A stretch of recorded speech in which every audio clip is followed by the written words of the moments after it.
So this is, while he's not in the room, this is Robinson's essay, and you can see that he's got his four, oh no, you can't see, hold on.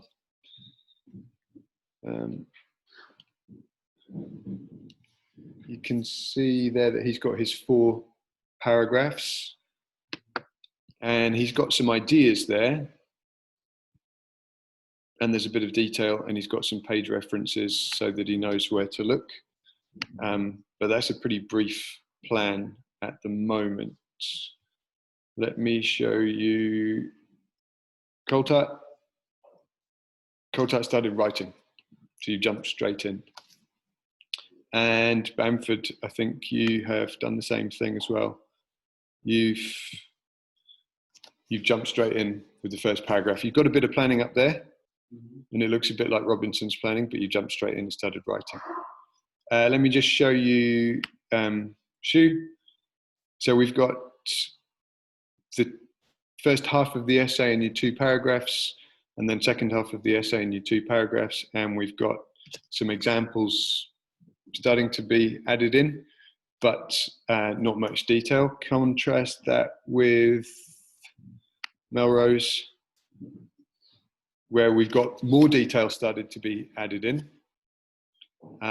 And then contrast that again. Come on, how do I get rid of that? Contrast that again with Dalton's, where we've got more detail again being added in. So in general, in the exam, you pretty much have to start writing, don't you? You've got to think fast, and you've got to start writing. And that's probably, Bamford and Coulthard, am I right? This is the way you'd normally write an essay. You'd normally do a brief plan and then start writing.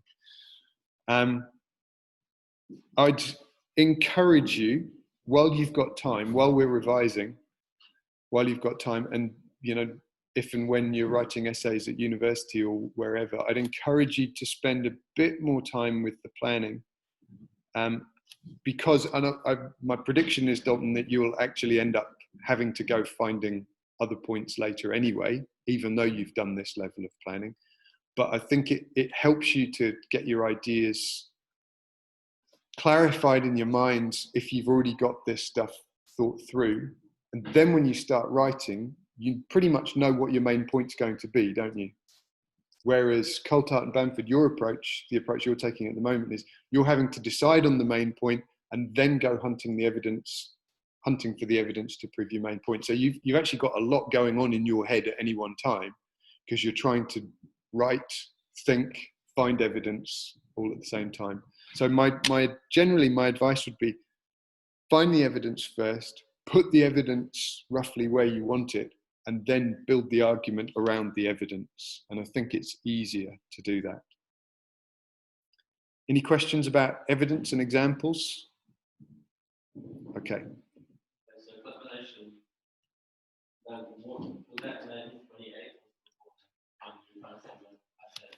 Collectivization?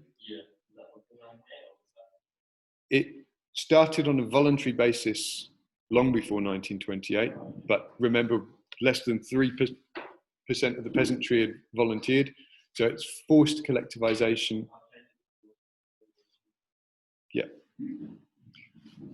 In your booklet, you've got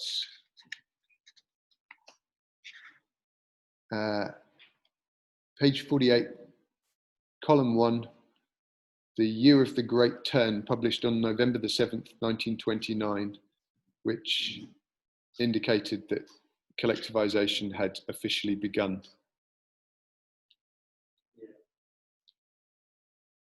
And page 49, column 4, November 1929, the Central Committee decided to implement accelerated collectivization.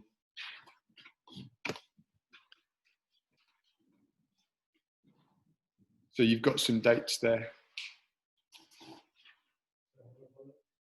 So you could either use page 48, top of column 1, The Year of the Great Turn article indicated that it had started, or page 49, top of column 4, you could use that November 1929 Central Committee decision.